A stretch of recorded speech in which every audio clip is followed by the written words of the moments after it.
One of the best rated games of all time celebrates its 1 year anniversary with Tears of the Kingdom. We've got a massive rumor when it comes to Breath of the Wild, Zelda, Tears of the Kingdom that we have to get into. We've got a huge Nintendo Switch milestone that nobody saw coming, plus some release dates and new information for some hype RPGs coming to the Nintendo Switch and more. But before we get into all of that, welcome back to another video. Please make sure you hit that like button, subscribe if you are someone new, and let me know what your favorite Zelda Tears of the Kingdom memory is, just like Nintendo is going to ask us about. Now let's go ahead and jump right into that. The Legend of Zelda Tears of the Kingdom, for those who don't know, if you're new to the channel, I absolutely loved this game. This was one of my favorite games of last year. Actually, it was my game of the year of last year, but one of my favorite games in the last, I would say, decade or so. There were so many cool things about The Legend of Zelda Tears of the Kingdom, and without spoilers,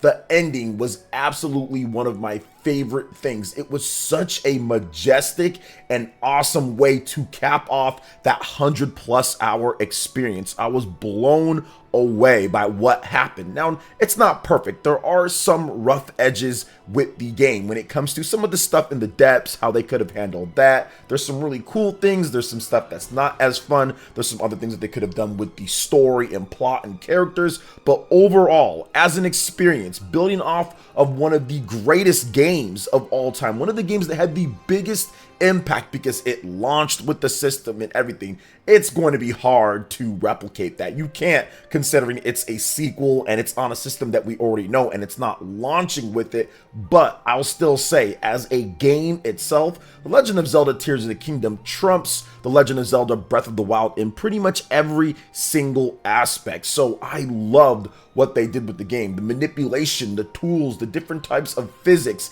It was just incredible to see play out. And as more and more people continue to even delve further into the game and what you can do, it's incredible to watch social media and see some of these posts of what people are doing. So it's pretty cool. Nintendo put out this post on Twitter as well, saying today marks 1 year since the launch of The Legend of Zelda Tears of the Kingdom. What are your favorite memories from exploring the lands, skies, and the depths of Hyrule? Well, I actually really love the Sky Islands. Some people say that they're boring and all that, but to me, it was just super cool to have these areas that are just way above, and you can go up there in various different means, and you can fly through the skies with your own homemade contraptions or the birds that they have, or any other type of way people have been able to get there. But yes, it was incredible, and I love the picture here. It kind of alluded to something that happened that I will not say more on, but it was just super cool. And I think that games, The Legend of Zelda Tears of the Kingdom, are like one in a generation, or one in like every 10-15 years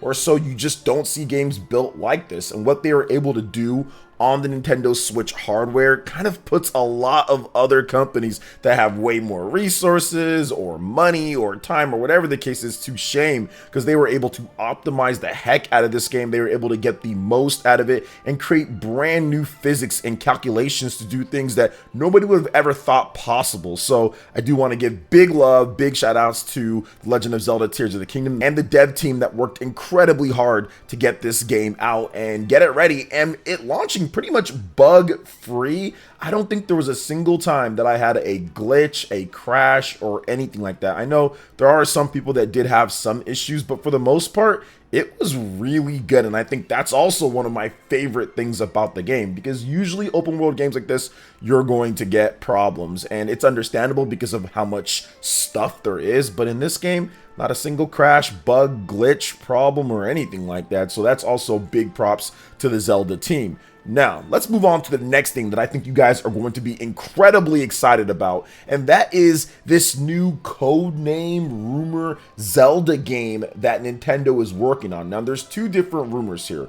One of the rumors is that there's going to be a Zelda game where you can play as Princess Zelda, which is definitely different outside of the Hyrule Warriors games, but those are more of the spin-off different type of games. But this one, you're going to be able to play as Princess Zelda, which has always been something that Nintendo has toyed around with and their partners when it comes to Zelda games. I mean, we do have Princess Peach Showtime, and that game's awesome, even though we've been able to play as Princess Peach multiple times in games before, but having her own starring role, that's pretty cool in a very different style of game. I think we could see something like that. But the rumor that we're going to be really honing in on is something that we've seen before, at least with rumors from credible sources. Eurogamer last year, Video Games Chronicle with Andy Robinson as well, talking with developers at the big show over in Europe. So we're going to go ahead and get into this rumor here. So Midori, you guys all know her. She's usually with Sega and Atlas stuff, but she has a new rumor here about what Nintendo could be doing. So Midori is a known leaker for correctly predicting numerous tidbits of information regarding Atlas and Sega games, has come forward with a new claim that Nintendo is working on a project with a codename of Yu King O, which possibly could be a port of The Legend of Zelda Breath of the Wild. Nintendo everything here with the write-up. Now, The Legend of Zelda Breath of the Wild's codename is Yu King, which means it can be reasonably assumed that this project refers to a port of Nintendo's next console.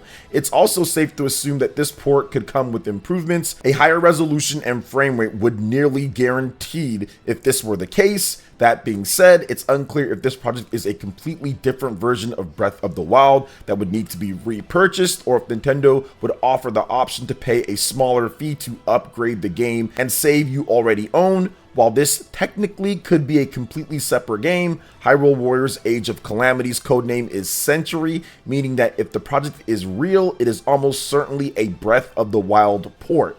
Now, it was previously claimed that during Gamescom last August, Nintendo was showing off The Legend of Zelda Breath of the Wild for its new console. Technical improvements, again for frame rate and resolution, were the primary highlights of that demo. However, there was nothing to indicate at this time that this was planned for full release. Though this leak isn't confirmed by any means, the credible insider Pyoro also appears to be on board with Midori's claim. The Nintendo Switch 2 codename is apparently Ounce, which explains the O tacked on to the end of Breath of the Wild's codename. This is another in a series of recent Switch 2 leaks, including its potential release date, specs, and more, which I did cover in a previous video. Now, this is very interesting. I don't think Nintendo would make it that obvious, but then again, at the same time, there's some other things that kind of mix this up. Now, we did hear once again at Gamescom that they did have something, and it would make complete sense for Nintendo to take The Legend of Zelda Breath of the Wild, for Nintendo to take Tears of the Kingdom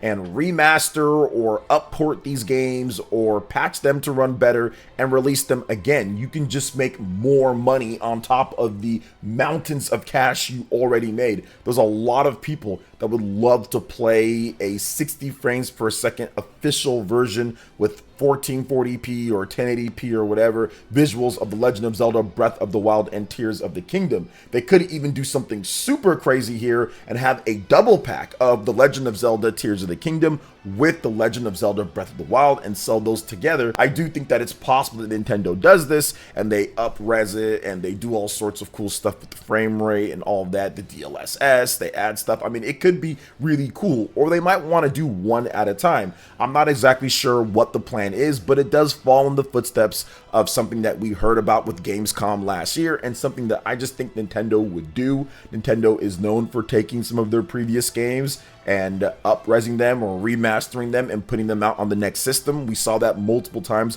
with other Zelda games. We've seen it pretty much for decades now. The Legend of Zelda Ocarina of Time, multiple times they've remastered that game, or re-released it, I should say. One time it did get a nice remaster on the Nintendo 3DS. We saw that with Majora's Mask. We've seen it with The Legend of Zelda Wind Waker. We've seen it with Twilight Princess. We've seen it with so many of Nintendo's games. So it absolutely makes sense that they would do something like this, and there is a mountain of cash waiting for them when they do, because while it's available for people to do it in emulation and PC and all of that, we all know Nintendo fans want to be able to do stuff like that on the actual hardware, you know. So I do think that that's going to be a thing. Plus, you're going to have a mountain of children or kids when Breath of the Wild first came out, maybe they were playing their brother or sister or cousin's copy and they didn't have money for it. And now at this point, they're old enough to have it. So having that available for them to purchase in better quality would be a good idea as well. So it just makes too much sense all around. And I do think that it will happen. But speaking of stuff that will happen and already has,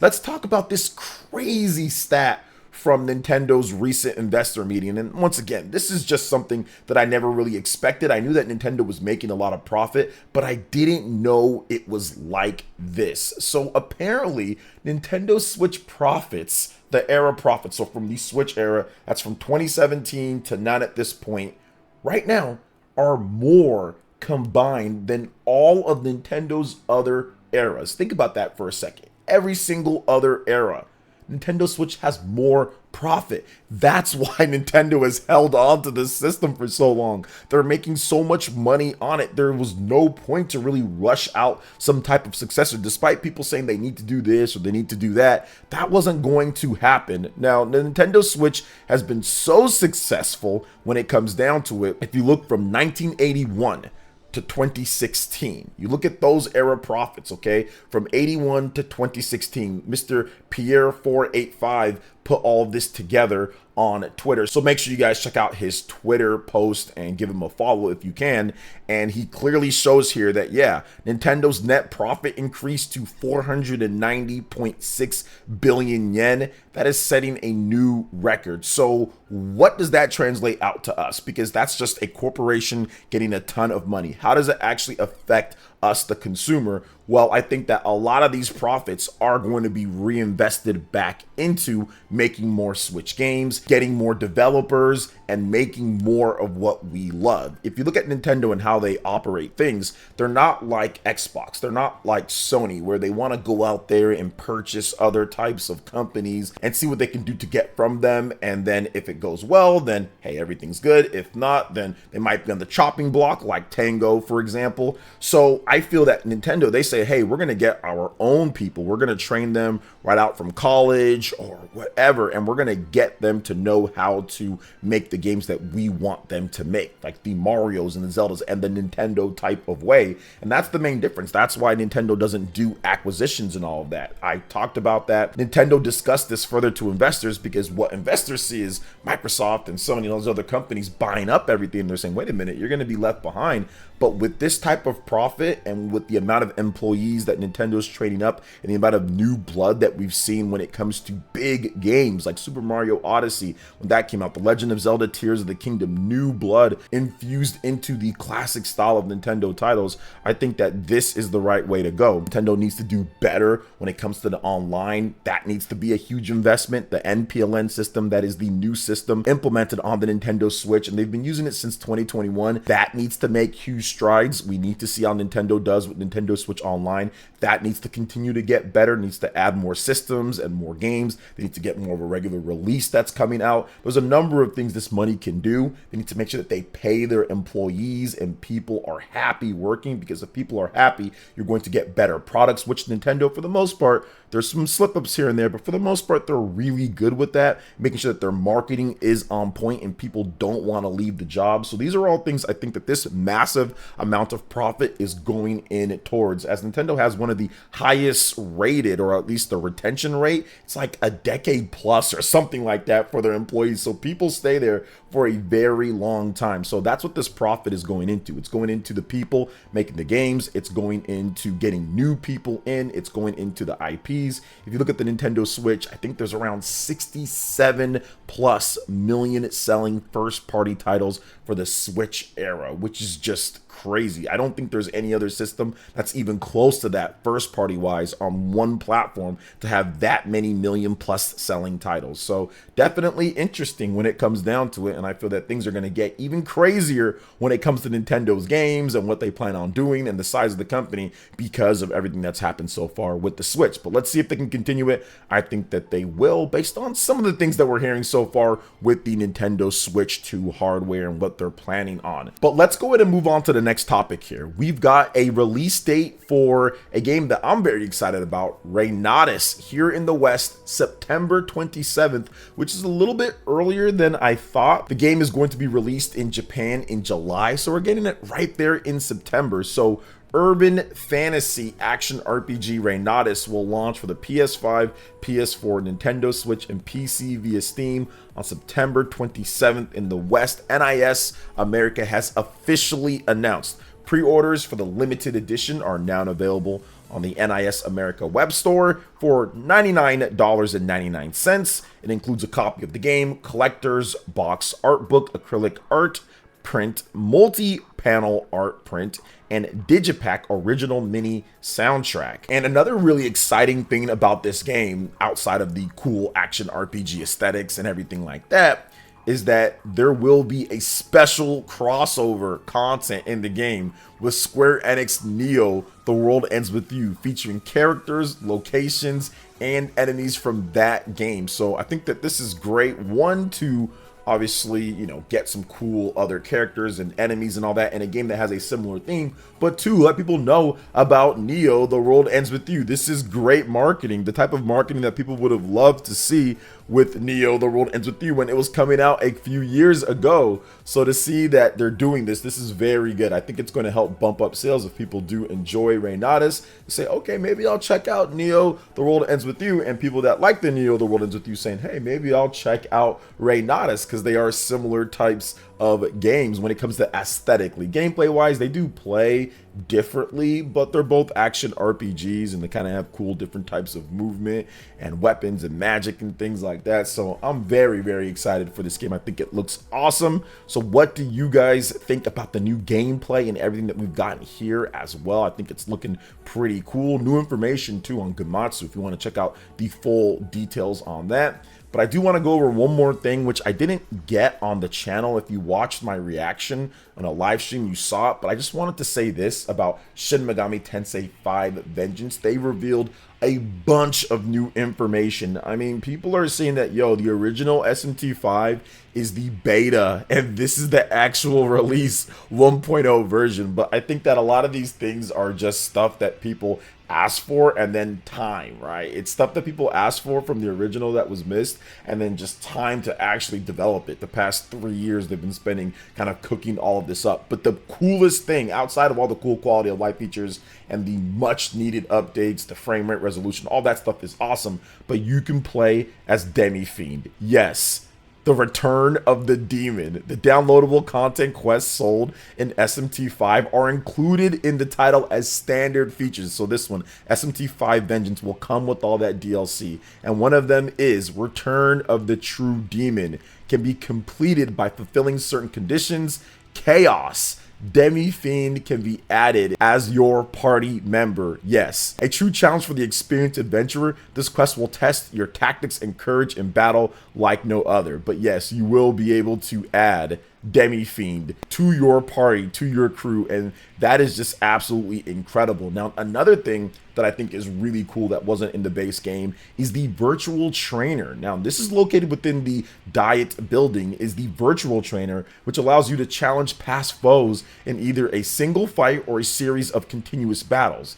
In the battle format, players can choose between the original mode, which faithfully reproduces the strength of the enemy, and the challenge mode, in which the enemy has been greatly enhanced compared to the original mode. In the challenge mode, each time the game is cleared, the level of enemies to be rematched increases by 100. The battle with the virtual trainer will still result in a game over if you lose, so be sure to prepare carefully before taking on the challenge. I think this game has enough content in here for you to play for like forever at this point, right? With this virtual trainer stuff, because we already know this stuff is going to be incredibly difficult overall. So all of the cool buffs and enhancements and things that they've done to make the game even a bit easier for some and added power, this is where you're going to be able to say, okay, where I really need to use it. But you got to be careful though, because it will result in that actual game over. So if you haven't saved or whatever, you need to just make sure that you're ready to go. But this is awesome. Demi Fiend, extra content, even more long-lasting evergreen type of content like this virtual trainer, challenge modes. This is just great. We're going to get 60 frames per second This is awesome to see. So what do you guys think about everything when it comes to what we talked about here? So much stuff. Let me know in the comment section below. All right, guys, that wraps it up for this video here. Thank you so much for watching. I do appreciate it. Please make sure you hit that like button, subscribe if you're someone new, click that notification bell, and check out my other Nintendo Switch and RPG news right here on screen. Thanks for watching, and we'll catch you guys for the next one.